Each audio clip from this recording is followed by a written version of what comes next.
জয় শিবধাম সকলকে। শিবধামের তরফ থেকে সকলকে অনেক শুভেচ্ছা, অনেক অভিনন্দন, অনেক আশীর্বাদ। সকলে সুস্থ থাকুন, ভালো থাকুন। আর যেভাবে জুড়ে আছেন, যেভাবে আপনারা ভক্তি করছেন, সেভাবে শিবধাম কিন্তু আপনাদের পাশে ছিল, আছে, থাকবে। অনেকেই অনেক প্রশ্ন আসছে যে 9টা বেলপাতার নিয়মবিধি অনেকে বুঝতে পারছে না।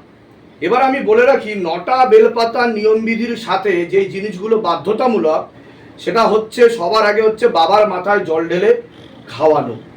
যে রুগী আছে বা যার সমস্যা বা যাকে বলা হচ্ছে, তাকে কিন্তু এই নিয়মবিধিগুলো অবশ্যই মেনে চলতে হবে।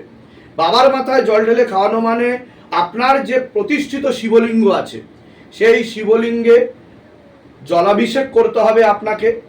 এবং যারা খাবেন তারা যদি গঙ্গা দিয়ে অভিষেক করতে পারেন তো খুব ভালো হয়।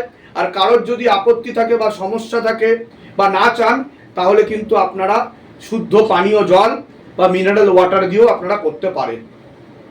যখন আপনারা এই নিয়মবিধি করবেন, তখন কিন্তু আপনাকে শিবধাম প্রার্থনা করে মনের কথা বলে আপনাকে কিন্তু জলাভিষেক করতে হবে।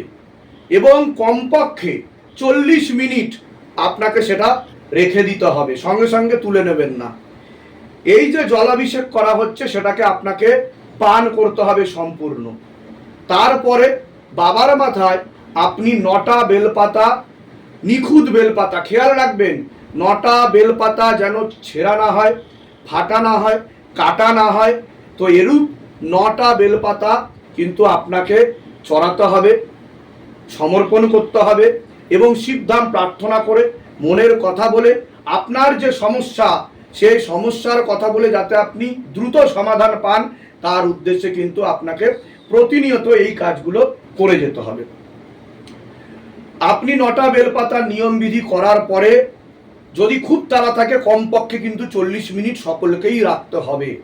এবং এই 40 মিনিট রেখে আপনি কিন্তু মাথা থেকে পা অবধি অ্যান্টি ক্লকওয়াইজ আপনাকে ঘোরাতে হবে। শিবধাম প্রার্থনা করে মনের কথা বলে আপনাকে 9 বার ঘোরাবেন এবং একটি প্লাস্টিকের মধ্যে আপনাকে রেখে দিতে হবে। এই যে প্লাস্টিকের মধ্যে আপনি রাখছেন, এরকম 21 দিন টানা চলতে থাকবে। আপনি কিন্তু বন্ধ করবেন না, এমনকি 21 দিন পরেও বন্ধ করবেন না। অনেকের কনফিউশন থাকে, 21 দিন পরে কি আমি বন্ধ করে দেবো? না, ওটা কন্টিনিউ চলবে। 21 দিনের নিয়মবিধি কি বলা হচ্ছে, 9টা বেলপাতার নিয়মবিধি, 21 দিন পর পর আপনাকে বটগাছ বা অশ্বত্থ গাছের তলায় গিয়ে সেটা ফেলে আসতে হবে। কিন্তু যখন আপনি যাবেন, এক উদ্দেশ্যে যাবেন, ওর সাথে অন্য কোনো কাজ করবেন না। যখন ফেলে আসবেন, দিনের বেলা ফেলে আসাটাই উচিত হবে, আর পিছনে ঘুরে তাকিয়ে দেখবেন না। এবার বলি, 40 মিনিটের জায়গায় যদি এটা আরো বেশি সময় ধরে করা হয়, তখন কিন্তু এটা আরো ভালো কাজ হবে। কমপক্ষে 1 প্রহর মানে 3 ঘন্টা যদি করা হয়, তো আরো ভালো কাজ হবে। এর সাথে যেটা বাধ্যতামূলক উচিতই, সেটা হচ্ছে অখণ্ড জ্যোত দীপদান বিধি, যেটা না বললেই নয়।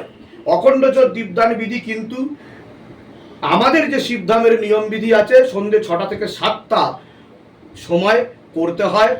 এবং আপনারা জানেন, দীপদান বিধির অর্থ হচ্ছে যে দীপ আপনারা মহাদেব শিব শম্ভুর উদ্দেশ্যে, শিবধাম প্রভুর উদ্দেশ্যে, শিবধামের জন্য আপনারা দান করছেন আপনাদের বাড়িতে, শিবধামের ছবি প্রতিষ্ঠা করে, সেটাকেই কিন্তু দীপদান বিধি বলা হচ্ছে। এটাতেও আপনাকে শুদ্ধ ঘি দিয়ে মনের কথা বলে কমপক্ষে 40 মিনিট জেলে রাখতে হবে। এবং সেখানে আপনাকে ফুল বেলপাতা অর্পণ করতে হবে, শিবধাম প্রার্থনা করে মনের কথা বলতে হবে। এবং খেয়াল রাখবেন 40 মিনিট অবধি যাতে সেই প্রদীপ নিভে না যায়, খেয়াল রাখতে হবে।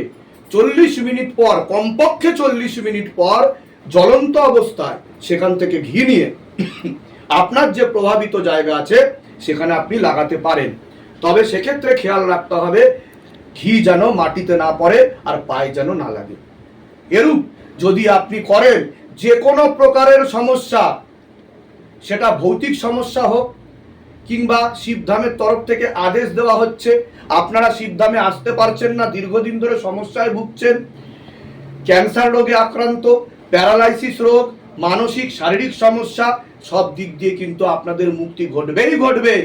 এবং এটা পরীক্ষিত, প্রমাণিত তো আপনারা করুন। এর পাশাপাশি আপনারা 21 দিন পর পর যদি ছবি জমা করাতে পারেন শিবধামের, নাম গোত্র বয়স মনের কথা লিখে, তাহলে আরো ফলপ্রদ হবে। তো এরূপভাবে আপনারা 9টা বেলপাতার নিয়ম বিধি বাড়িতে করুন আর শিবধামের ফল লাভ করুন। আজকে